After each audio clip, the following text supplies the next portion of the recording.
Trump veut renverser le gouvernement du Venezuela pour s'emparer du pétrole et du gaz, et le prix Nobel de la paix est décerné à l'opposante vénézuélienne Machado. Vous croyez aux coïncidences? Voyons les dessous de cette dame et du Nobel.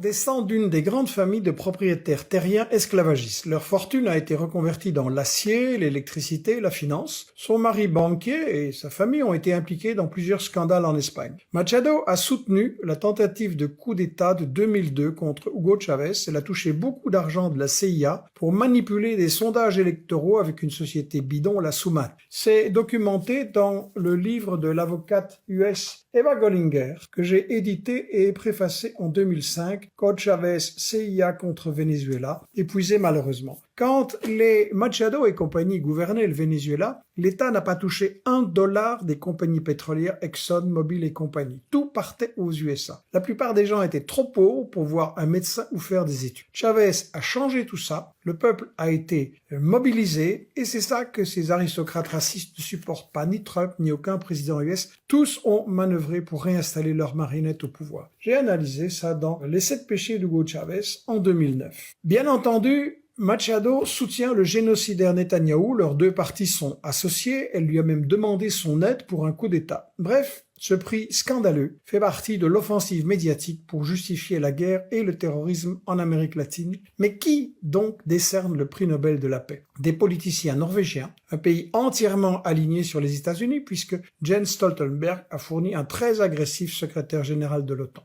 Pas étonnant que le Nobel dit de la paix ait été attribué à des criminels de guerre comme Henry Kissinger ou les dirigeants israéliens Begin et Shamir, coupables de nombreux attentats terroristes dans les années 40. En réalité, le testament d'Alfred Nobel disait le prix de la paix doit aller à celui qui aura le mieux contribué à la fraternisation des peuples, l'abolition ou la réduction des armées permanentes ainsi qu'à la promotion du Congrès de la paix. Le Nobel à la poubelle. D'ailleurs, le Norvégien Effermel, un avocat, a écrit ce livre The Real Nobel Peace Prize, démontrant que l'esprit de Nobel a été trahi. À sa mort récente, un prix Nobel alternatif a été créé. Merci à mon ami José qui a publié ce très bon article et au collectif Test Media pour ses recherches précises et précieuses. On doit s'interroger sur la cause de cette trahison. Corruption, chantage, une idéologie toujours coloniale. Je vous invite à méditer cette citation du stratège US Joseph Nye, très éclairante sur le soft power. Dans USA, les 100 pires citations, je cite « Un dirigeant est meilleur quand les gens savent à peine qu'il existe ». Et il dit « Il faut, pour les dirigeants des États-Unis, une grande habileté pour combiner le hard power »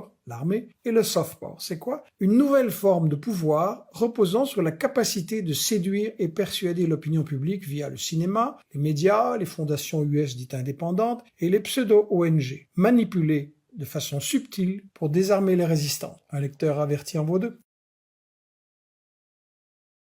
La lauréate du prix Nobel de la paix, une résistante et combattante de la liberté contre la dictature au Venezuela. Le prix Nobel de la paix a été attribué à Maria Corina Machado, principale opposante au régime de Maduro, qui dénonce l'autoritarisme, le trafic de drogue, la corruption, les violations des droits humains et est contrainte de vivre dans la clandestinité dans son pays. A priori, on se dit « Waouh, une femme forte, courageuse qui se bat pour les droits de l'homme et la démocratie ». Mais est-ce que c'est possible d'incarner ces valeurs et d'être proche de Trump et de Netanyahou? Machado a dédié son prix à Trump parce qu'il le mérite et elle soutient fortement Israël. Mais c'est pas tout. L'ONG qu'elle a cofondée, Soumate, fait l'objet de plusieurs polémiques. Déjà, elle a reçu des financements de la NED, une fondation américaine pour la démocratie, accusée d'être un outil d'ingérence politique. En 2005, elle avait été reçue par George Bush à la Maison-Blanche, ce qui lui a valu sa réputation de pro-impérialiste. Le comité du prix Nobel a déclaré que Machado avait prouvé que les outils de la démocratie sont aussi les outils de la paix. Pourtant, au Venezuela, certains membres de l'opposition rappellent qu'elle semble soutenir une intervention militaire dans le pays, vu qu'elle garde le silence alors que depuis 2 mois, Donald Trump déploie ses navires de guerre au large des côtes vénézuéliennes. Si elle a été félicitée par Trump, Obama, Ursula von der Leyen ou encore Raphaël Glucksmann, elle est loin de faire l'unanimité et beaucoup dénoncent une institution qui est utilisée